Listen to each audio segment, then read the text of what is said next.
နေ့ဖြစ်စဉ်တော့ဘယ်လိုမိုးဖြစ်သွားလဲမသိဘူး ဟိုတိုက်အပေါက်စားမှု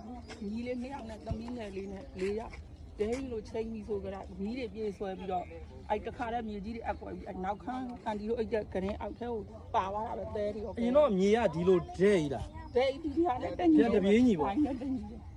အဲ့လိုနေစင်းသွား ဟုတ်တယ်အဲ့လိုကြီးစင်း ဟုတ် တတိလည်းဒီထက်ကိုအန်တီတို့အုတ်ခုံကဒီလိုကြီးမြင်သေးတယ်ဒီထက် ဒီထက်တော့အိမ်ကမြင်သေးတယ် မြင်သေးတယ်အုတ်ခုံမြင်သေးတယ် အဲ့တော့မျိုးထိခိုက်တဲ့အသေးပြောက်တော့ဘာလို့တော့မရှိဘူးပေါ့ ဒီပြောက်ကဟိုးမြောက်သားသူကြီး3ယောက်ပါသွားအန်တီတို့ကတည်းကမီးလေးပြောက်ကခြေတော့တိုးတာနဲ့အန်တီတို့ကတက်ပြီးချက်တာနဲ့ကြောက်လေးပို့တာ ထိခိုက်တန်ရတော့ရသွားတယ်ပေါ့နော်ဒီလိုအနေတော့နေလို့လည်းမရတော့ဘူး ဒီလိုလည်း ဒါဆိုတက်နိုင်များအလူငွေ2သိန်းလောက်လုပ်ခဲ့ပါတော့နော် အဲ့လို နော်အတင်းထားမှာနော် ဘာမှပြပါတော့အစင်းရောနော် နော်ဟုတ်တယ်တက်နိုင်တော့လူငွေလေးလုပ်ခဲ့ပါနော်